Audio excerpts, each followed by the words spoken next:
नचिकेता ने तीसरा वरदान मांगा। उसमें उन्होंने बोला कि मुझे आत्मज्ञान चाहिए। इस पर यमराज कहते हैं कि बस ये मत पूछो मुझसे, बाकी संसार की सारे सुख सुविधाएं ले लो, सब कुछ मांग लो मुझसे, लेकिन बस ये मत पूछो कि आत्मज्ञान कैसे प्राप्त करते हैं, इस ब्रह्म ज्ञान को कैसे प्राप्त करते हैं, ये मत पूछो।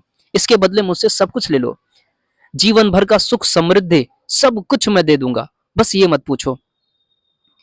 इस बात पे नचिकेता कहते हैं, मुझे पता है ये संसार के सुख तो क्षण भंगुर हैं, ये तो बस समाप्त तो हो जाने योग्य हैं, लेकिन ब्रह्म का ज्ञान, आत्मज्ञान ही है जो मुझे इन 84 लाख योनियों के भ्रमण से मुक्ति दिला सकता है।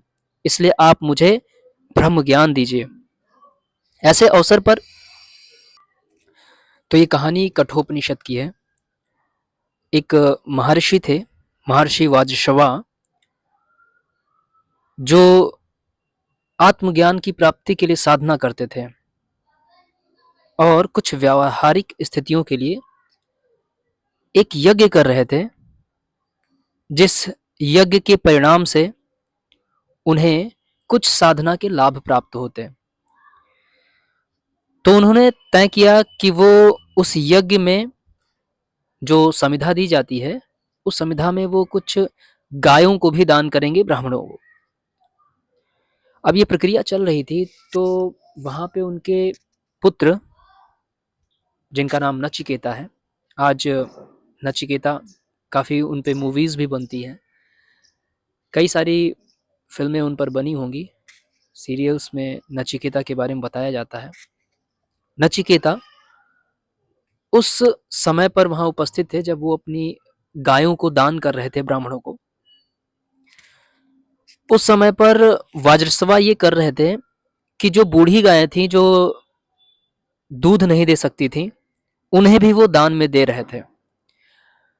और ये सारी चीज़ें देख करके नचिकेता के मन में अनेकों प्रश्न उठ रहे थे कि वो ऐसी चीज़ें क्यों कर रहे हैं। दरअसल यहाँ पर दान को समझना आवश्यक है।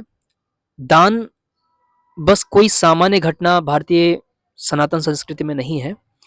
दान एक आध्यात्म की व्यावहारिक प्रक्रिया है।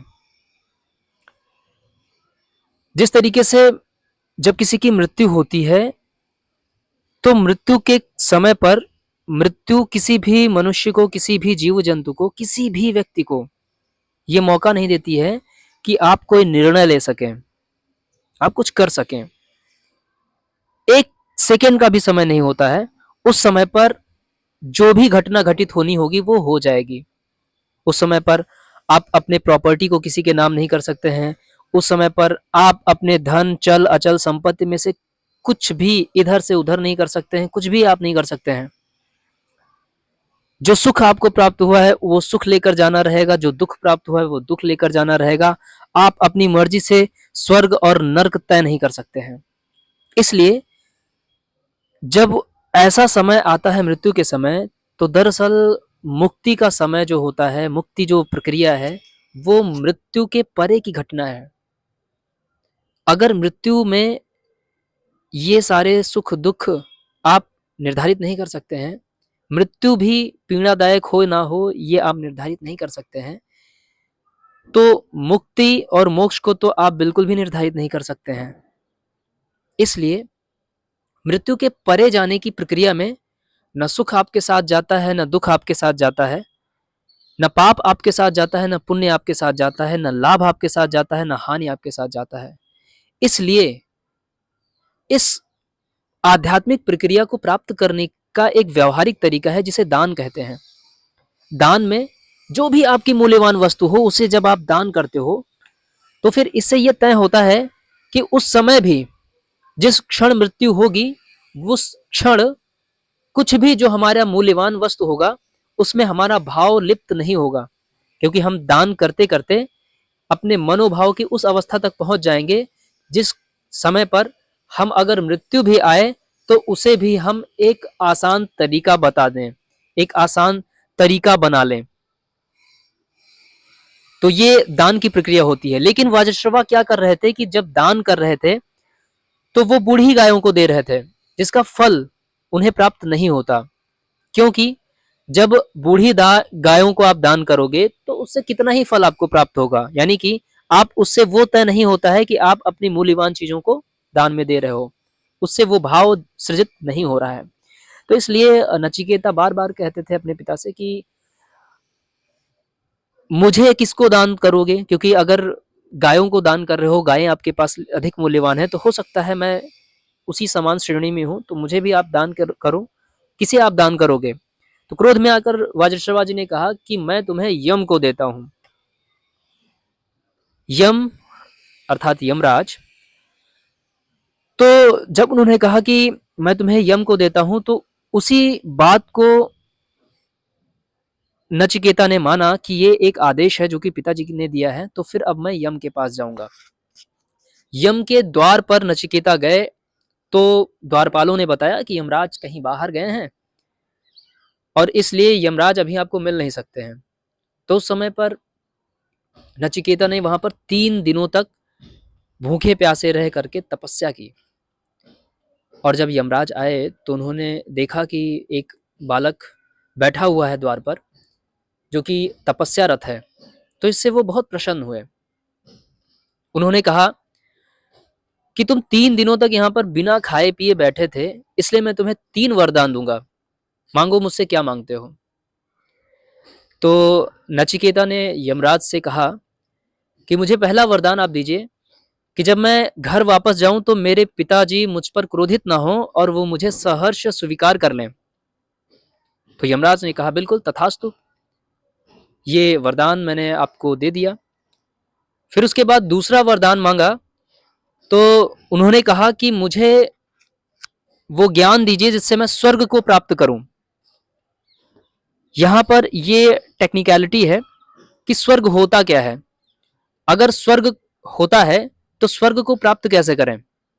इसके लिए जो कठोपनिषद में वर्णित है वो है कि अग्नियों के विषय में यमराज ने बताया था नचिकेता को, और ये महान व्यवस्था नचिकेताग्नि के नाम से आज भी प्रसिद्ध है। तो आखिर ये अग्नि क्या होती है जो स्वर्ग को दिला सकती है? दरअसल 13 प्रकार की अग्नियां होती हैं जो हमारे भीतर ही होती हैं। सप्त धातु अग्नि, पंच भूताग्नि और एक जठराग्नि, ये 13 प्रकार की अग्नियां होती हैं। अगर ये 13 प्रकार की अग्नियां आपके भीतर प्रज्वलित हैं तो आप भीतर ही भीतर स्वर्ग की प्राप्ति करेंगे। ऐसा क्यों होता है कि कोई है जो बस गुनगुनाया जा रहा है, रास्ते पे चले जा रहा है, पूरी तरह से प्रफुल्लित है, पूरी तरह से आत्मोत्साहित है, और किसी के पास सब कुछ है, सारी संपत्ति, सारी व्यवस्थाएं हैं, सब कुछ है, लेकिन उसके बाद भी वो नर्क की अनुभूति कर रहा है। ऐसा क्या होता है कि कोई है जिसके पास कुछ भी नहीं है फिर भी वो स्वर्ग में है, और कोई है जिसके पास सब कुछ है और वो नरक जी रहा है। इसके पीछे का कारण ये अग्नियां ही हैं। अगर आपके भीतर जठर अग्नि प्रज्वलित नहीं है तो आप डाइजेस्टिव सिस्टम से पीड़ित रहेंगे, यानी कि आपका डाइजेशन कमजोर होगा और आप नरक ही तो झेलेंगे। अगर धात्वाग्नि, 7 प्रकार की धातुएं होती हैं, उनकी अग्नियां यदि आप में प्रज्वलित नहीं है तो आप किए गए भोजन से वो ऊर्जा प्राप्त नहीं करोगे। रस, रक्त, मांस, मेद, अस्थि, मज्जा, शुक्र, ये 7 धातुएं होती हैं। एक से दूसरे में परिवर्तित होने के लिए अग्नि की आवश्यकता होती है।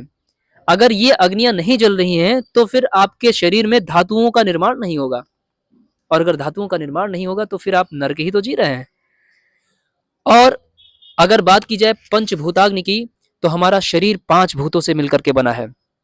शरीर जो कि मिट्टी से मिलकर के बना है, जिसको कहते हैं मिट्टी का शरीर है, तो इसीलिए कहते हैं क्योंकि इसमें जो तन मात्रा है, जो सूक्ष्म तत्व है पंचभूतों का, वो है मिट्टी।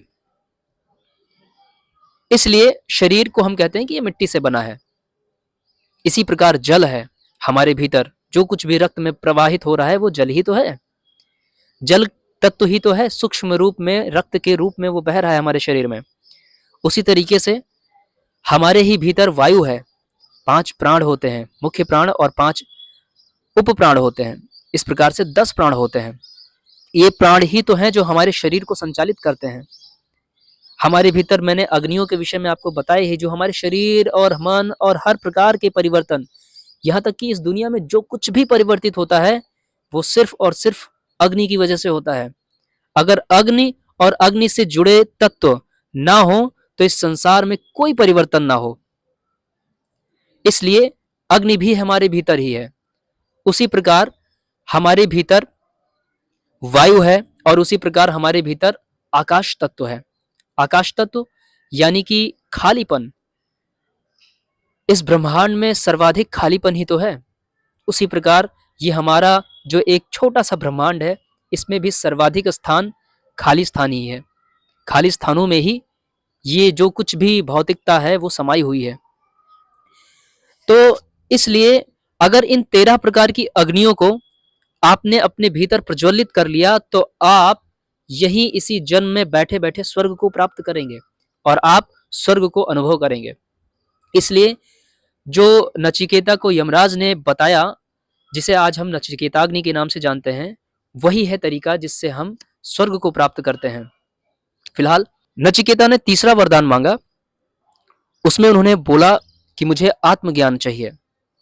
इस पर यमराज कहते हैं कि बस ये मत पूछो मुझसे, बाकी संसार की सारे सुख सुविधाएं ले लो, सब कुछ मांग लो मुझसे, लेकिन बस ये मत पूछो कि आत्मज्ञान कैसे प्राप्त करते हैं, इस ब्रह्म ज्ञान को कैसे प्राप्त करते हैं, ये मत पूछो। इसके बदले मुझसे सब कुछ ले लो, जीवन भर का सुख समृद्धि सब कुछ मैं दे दूंगा, बस ये मत पूछो। इस बात पे नचिकेता कहते हैं, मुझे पता है ये संसार के सुख तो क्षण भंगुर हैं, ये तो बस समाप्त हो जाने योग्य हैं, लेकिन ब्रह्म का ज्ञान, आत्मज्ञान ही है जो मुझे इन 84 लाख योनियों के भ्रमण से मुक्ति दिला सकता है। इसलिए आप मुझे ब्रह्म ज्ञान दीजिए। ऐसे अवसर पर इस प्रक्रिया में यमराज ने बताया कि आप भक्ति योग, कर्म योग और किस प्रकार से योग साधना करके ब्रह्म ज्ञान को प्राप्त कर सकते हैं। और यही कठोपनिषद की ये एक रोचक कहानी है जो मैंने आपको आज सुनाया है।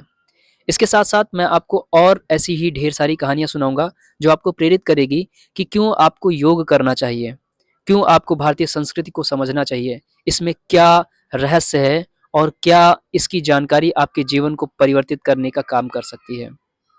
आप ऐसी रोचक कहानियां अगर सुनना चाहते हैं तो मेरे इस चैनल को सब्सक्राइब कीजिए और मुझे फॉलो कीजिए। नमस्कार। जय श्री राम।